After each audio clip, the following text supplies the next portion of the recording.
Welcome to East by West Farms. Here we grow what we eat and eat what we grow. Today I'm going to show how you can create microclimate in your garden to make it more resilient.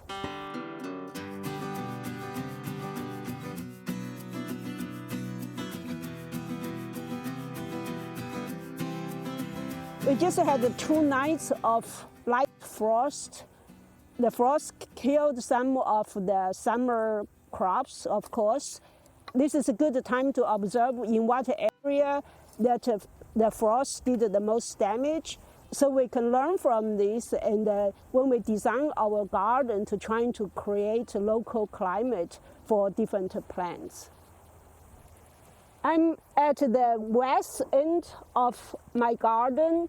Usually in Texas here, the cold wind comes from the northwest. So this gets hit pretty hard. You can see that behind me I have this sweet potato vine that are just completely decimated. They're all pretty crispy. I have this okra plant that is, all the leaves are dried up. If I want to create shelter for my other plants, what I want is to put down fava beans, and they can take freeze and they can get pretty tall. So that will break the cold wind somewhat and protect my garden in the other area. At the corner here is a good contrast to show what is the cold hardy plants and what is not. This okra here is completely decimated by just a little bit frost. On the other hand, this arugula plant is huge and it doesn't show any frost damage. The same thing with the radish plants over here. They are ready to harvest and they don't show any damage at all. So the idea is to plant probably very dense radish and arugula in this area so that they can protect the plant on the other side. This pepper plant got hit by the frost pretty bad, and it's almost dropped all the leaves. But if I look down at the bottom, it seems to be still green. The thing at Texas is we don't know, if we get this frost and that we could have another 2 months of very warm weather. If it didn't damage the roots, it might still survive. I have some arugula over here right next to this pepper plant. So hopefully the arugula will take some of the cold frost and protect this pepper. I'm kind of doing an experiment to see if this pepper will survive the winter, because I have this cold hardy plant that grow around it. I planted 2 or 3 rows of fava beans over here. This is the most northwest end of the garden. They will grow up to be the windbreaker. They didn't show any frost damage at all. Unfortunately, they're still small. We have a very dry fall this year, so it took them quite some time to sprout and to grow. We're praying for rain so that they can get bigger. I don't think our weather gets really cold until like February. So hopefully by February they will be all filled in and have be a like windbreak for the plants on the other side. This is a snake gourd that's almost ready to set fruit. It didn't sprout in spring, but it sprouted in late summer. And I was hoping I can get some fruit out of it. It was blooming, but then the light frost just completely killed it. If we plant it in a different place, which I will show you an example, it can actually survive the light frost. I'm in the more sheltered area of the garden. In front of me, that's the west side, and I have a peach tree over there that kind of blocked some of the wind. In this patch, even though the sweet potato, you can see there's some damage, but if I look at down here, the leaves are still okay, so it just kind of very light damage here, but then I got some leaves that are not damaged at all. If we don't get continuous cold frost, that they will continue to grow. This pepper plant is all surrounded by sweet potatoes, and you can see that the leaves is a little bit dry. I need to water them, but it doesn't look like it have much frost damage. We don't know when its next frost will hit. At least it survived this light frost. This area is a good example of using cold hardy plant to shelter your less cold hardy plant. Here is the native Texas pepper.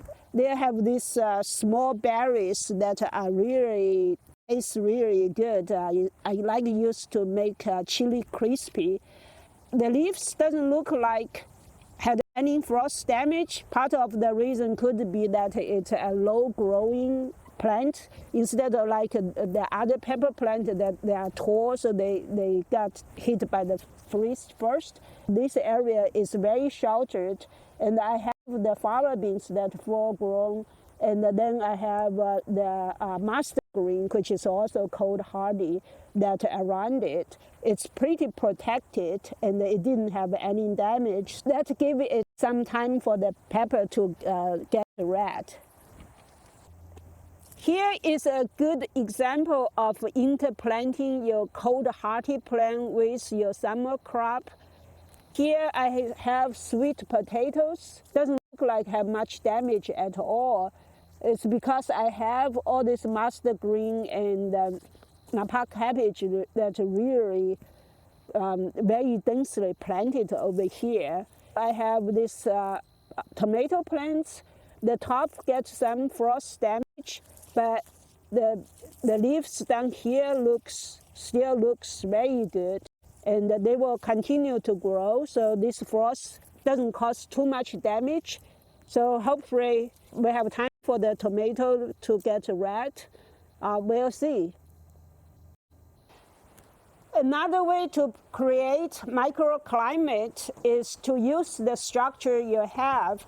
In this area, the temperature seems to be always a few degrees above temperatures in other area. There could be two reasons. One is that I have the barn to my west, and this is the south. The barn actually blocks the cold wind from the northwest. Another reason is that I have the barn roof above it. Even though it's not enclosed, but the barn roof seems to stop the cold temperature come from the top. I have the pepper plants over here that don't seem to have any damage. I also have tomato plants that don't seem to have damage. I have papaya, and that is tropical plant, and it doesn't look like it had any damage at all. I use this area as my nursery area. That really helps to kind of keep the plants just last a little bit longer or winterize them. In early spring, I would actually put my seedling over here, and that usually worked pretty good. So this winter melon, winter gourd, sprouted, volunteered over here, so I just let it grow. And it's got this big melon for me. Usually melons don't take frost at all, but over here it's no problem. It still looks very green, very healthy. I don't know whether we'll get another melon or whether it can survive the winter. I just leave it here and then let it grow until the Mother Nature kills it. This is not a garden area. This is an area that I usually process my seeds. All these are volunteers. I got some mustard greens, arugula, and native Texas pepper plant. This is pretty sheltered area under the barn roof, so probably is the best area for plants to hide through the winter. So if anything that can survive winter, probably is this area. I hope this native Texas plant will survive the winter here. This is a squash plant that survived the frost against all odds.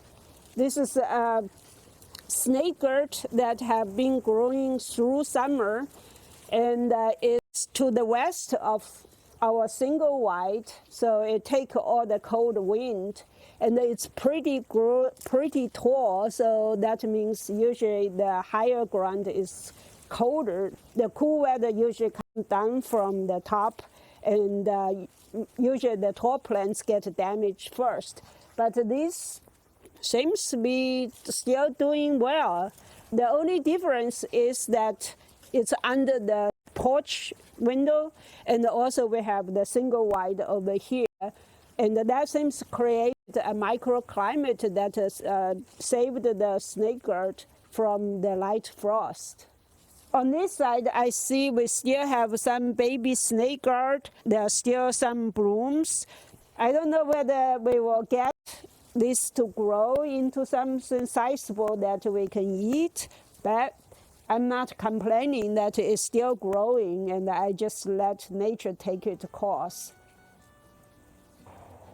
In this video, I showed you how I look around my garden after a light frost, and to learn that what worked and what not, that to create a microclimate for the less cold hardy plants, so that we can have a more extended growth season. If you like this video, please give me a thumb up. If you have any questions or comments, please leave it down below. If you have not done so, please hit the subscribe button to follow our journey with the East by West Farms.